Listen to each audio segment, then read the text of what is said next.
move along now. As I mentioned earlier, it's never too early to start teaching kids about agricultural safety.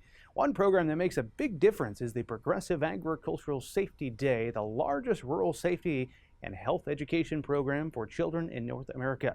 Designed for kids 4 to 13, that event offers hands-on, age-appropriate lessons that stick with them long after that day is over. Steve White had the chance to see that program in action. 30 years of life-saving lessons. Progressive Ag Safety Days have been making a difference since 1995. And here in Valley County, they've been on board since nearly the start. So this is actually what's going to be shredding up the grass, weeds, or whatever you're going over here. We know not to put our hands and feet near spinning blades, but kids need to learn, especially those in rural communities with unique hazards. Empowering kids to be safe is the mission of Progressive Agriculture Safety Day. Kiddos may think mom and dad's ATV looks like a kid-friendly vehicle, but it's no toy. Anybody can hop on them. You know, a motorcycle, you have to have a little bit of skill to keep it upright. With these, just about anybody can ride on top of them. That's Aaron Yoder, a professor at both the University of Nebraska Medical Center and University of Nebraska-Lincoln. He specializes in agricultural safety and says ATVs have surpassed tractors for the number of injuries. It's why his son puts on a helmet. I told him really the safest one's the one that you'll wear. Even a bike helmet's better than nothing because rollovers can put 1,000 pounds on top of the rider, as a special rig shows how they can be tough to control. See, as I tilt the machine, he needs to move his body around to keep it stable. We've had some ATV accidents in our area, and if we can help youth be safe by educating them, I'd really like to do that because I know there are youth driving ATVs in our area. And probably at a young age even. Definitely, yes. Extension educator Kayla Henricks coordinates Progressive Agriculture Safety Day in Valley County, serving around 200 kids every year. The nationwide program is celebrating 30 years in 2025, and Kayla has been on board from nearly the start.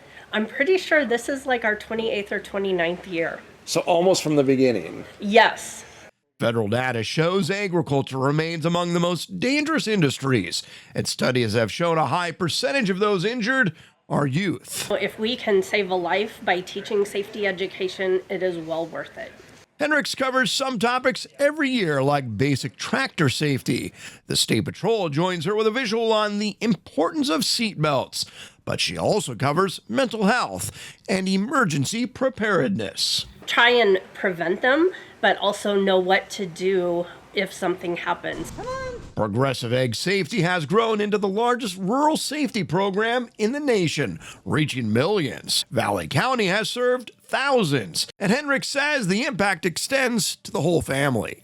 Their parents will say, I took my child to safety day and I was told how to do something differently as a result of what the kids learned. So not only are we teaching the youth, we're also teaching the parents. Thanks to community support, kids go home every year with something they can use.